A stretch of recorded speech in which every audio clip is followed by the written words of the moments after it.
Hey everybody, Melissa here. Welcome to my channel. I'm so excited you're all here. So have you ever been in Excel and you have a data set that has functions and formulas tied to it, and you go to insert rows or columns and look at your formulas and functions and something looks weird? Either your formula or function updated and you didn't need it to, or it didn't update and you needed it to. Yeah, I'm pretty sure I got those right.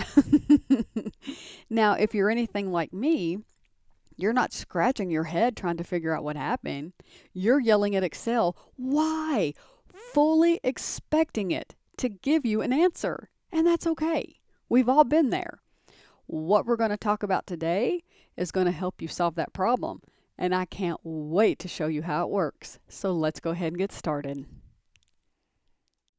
So I have some data here. I have items, quantity, cost each, extended cost, a discount, and a total. So what we're going to look at first is a relative cell reference. So if we look in D2 under extended cost, we have a formula that says B2 times C2 is the extended cost. So this is a relative cell reference, because basically what a relative cell reference is it tells Excel, no matter where I copy this formula is going to stay the same.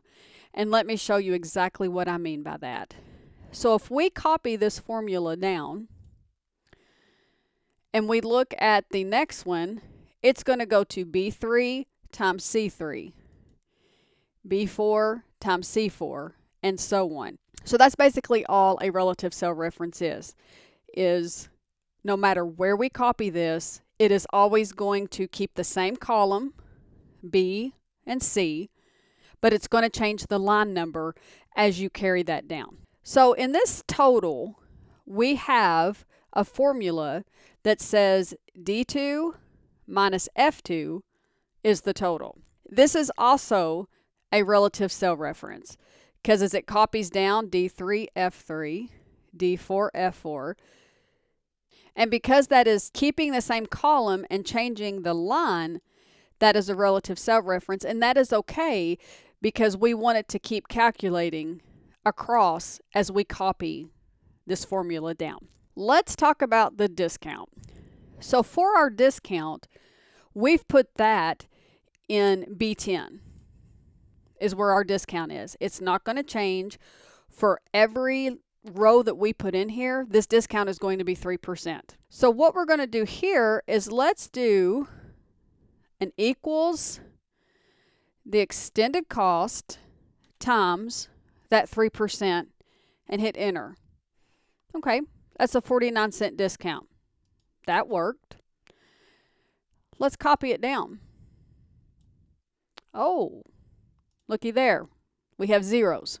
So if you look, it's done what it did with the relative cell reference. As it went down to the next line, it did D3, which is correct, but then it went to B11 and B12 and B14, B13, and so on. So this is a classic example of an absolute cell reference. We need to tell Excel, I don't care how many rows I copy this formula down to, it always needs to reference where this discount is. So how we're going to address that is if we come up to this cell and wherever our discount is, which is in this case B10, we're going to put a $sign in front of the B and a $sign in front of the 10. And we're going to hit enter. Now when we copy it down, it copies that formula as an absolute cell reference to where this doesn't change.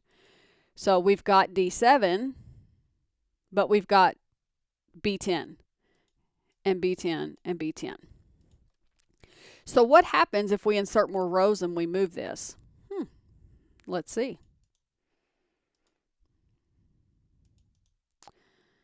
Let's add a few more rows.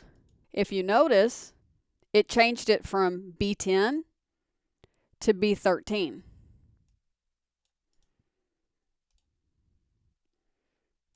and then it changed it to be 18. So as long as we keep adding rows, it's going to keep that absolute cell reference assigned to that particular cell as it moves. And there you have it. Knowing when to use an absolute versus a relative cell reference will help keep your functions and formulas intact no matter how many rows or columns you insert.